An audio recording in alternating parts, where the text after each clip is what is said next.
सालों पहले की बात है। एक लड़का किसी कंपनी में मैनेजर था। उसके साथ कभी कोई भूत की कुछ डरावनी बातें करता था तो उसे डर नहीं लगता था। उसका कहना था कि भूत जैसा कुछ होता ही नहीं है, यह सब लोगों के दिमाग का वहम है। एक दिन ऑफिस में ज्यादा काम था, जिस वजह से वो घर रात को लौट रहा था। बाइक से आराम से रात को घर जाते जाते अचानक एक सुनसान सड़क पर उसकी गाड़ी खराब हो गई।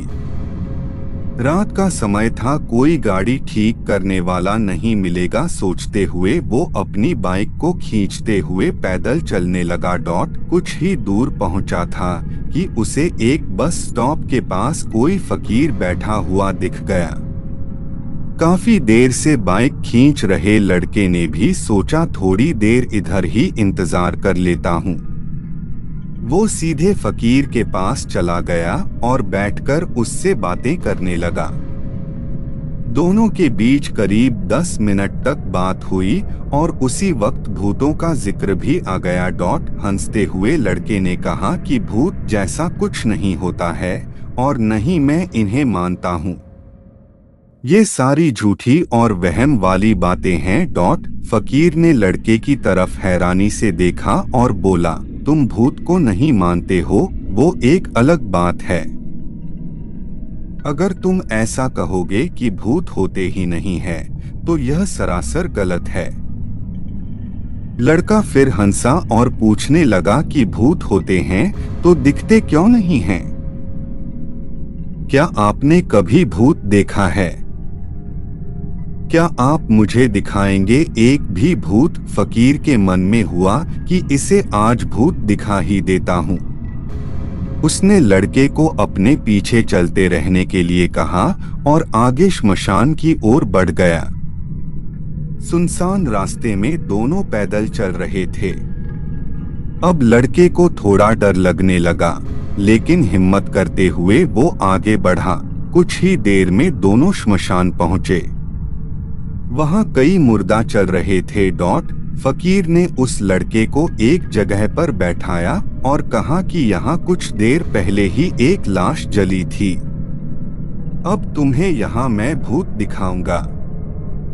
फकीर ने फटाफट वहां पर कील गाड़कर एक धागा बांध दिया। अब धागे का आखिरी हिस्सा उस लड़के के हाथ में थमाते हुए कहा, धागे की सीध में मैंने 4 बताशे रखे हैं। इन्हें खाने के लिए 4 आत्माएं आएंगी। जब तक आत्मा इन बताशों को पूरा न खा लें, तब तक तुम इस धागे को बिल्कुल भी मत छोड़ना, वरना तुम्हारे साथ बहुत बुरा होगा। इतना कहकर फकीर ने लड़के को आंखें बंद करने के लिए कहा और खुद मंत्र पढ़ने लगा। लड़के को फकीर की बातें सुनकर थोड़ा डर लगने लगा, लेकिन वो धागे को तेजी से पकड़कर आंखें बंद करके हुए बैठ गया। कुछ देर मंत्र पढ़ने के बाद साधु ने उसे आंखों खोलने के लिए आवाज लगाई। लड़के ने जैसे ही आंखें खोली तो सामने 4 आत्माएं बताशे खा रही थी।